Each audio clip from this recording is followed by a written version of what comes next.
المنظومة الكهربائية.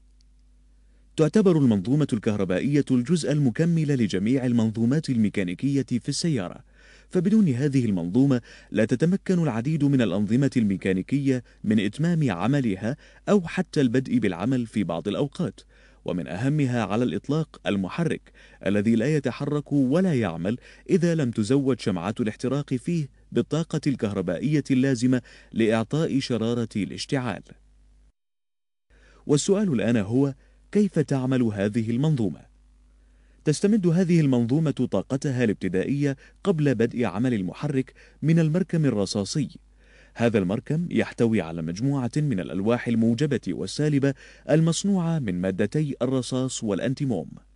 تطلى وتعبأ هذه الألواح بمادة الرصاص الإسفنجي إذا كانت سالبة، وبمادة ثاني أكسيد الرصاص إذا كانت موجبة، وترتب هذه الألواح بشكل تبادلي بجانب بعضها، وبفاصل عازل بين كل لوح موجب وسالب لضمان عدم حدوث دائرة القصر. وتجمع كل مجموعة من هذه الألواح بين فاصلين رئيسيين لتكوين خلية واحدة، بحيث توصل الألواح السالبة مع بعضها على التوالي، وكذلك الألواح الموجبة. وفي نفس الوقت توصل كل خلية مع المجاورة لها على التوازي، أي أن يوصل القطب السالب للخلية الأولى مع القطب الموجب للخلية المجاورة، وهكذا الحال مع بقية الخلايا الأخرى. وفي أطراف البطارية يوضع موصل متصل مع الألواح السالبة، وآخر متصل مع الألواح الموجبة.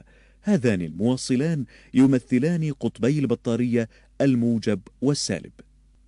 وأخيرا، فإن هذه البطارية تملأ بحامض الكبريتيك والماء المقطر، وتشحن بشحنة كهربائية ابتدائية ليبدأ التفاعل بين الحامض والماء من جهة ومواد الرصاص من جهة أخرى، مما ينتج عنه تيار كهربائي ينتقل عبر قطبي البطارية الموجب والسالب إلى بقية أجزاء المنظومة الكهربائية. لنعد الآن ونكمل الحديث عن بقية أجزاء هذه المنظومة.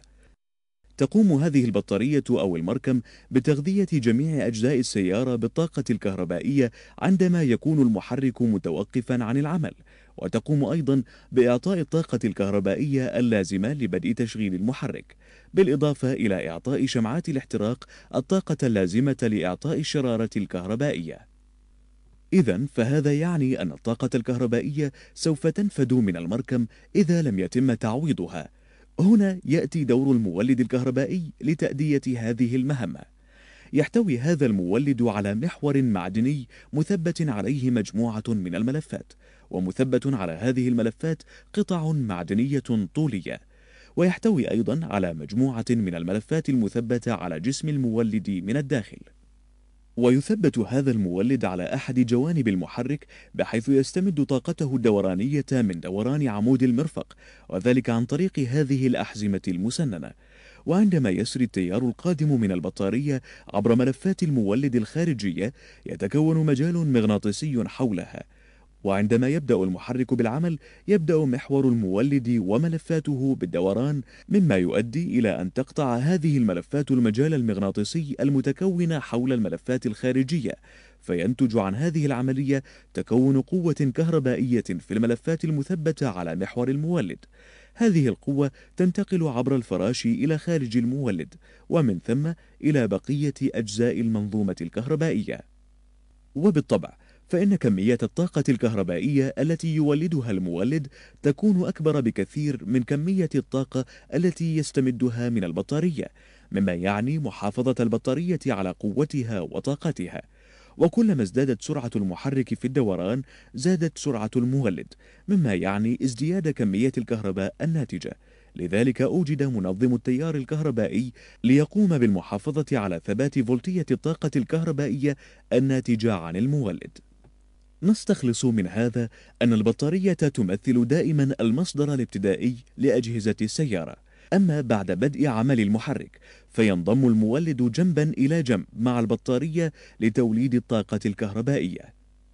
بقي أن نذكر أنه يوجد جزء أخير في هذه المنظومة، وهو المحول.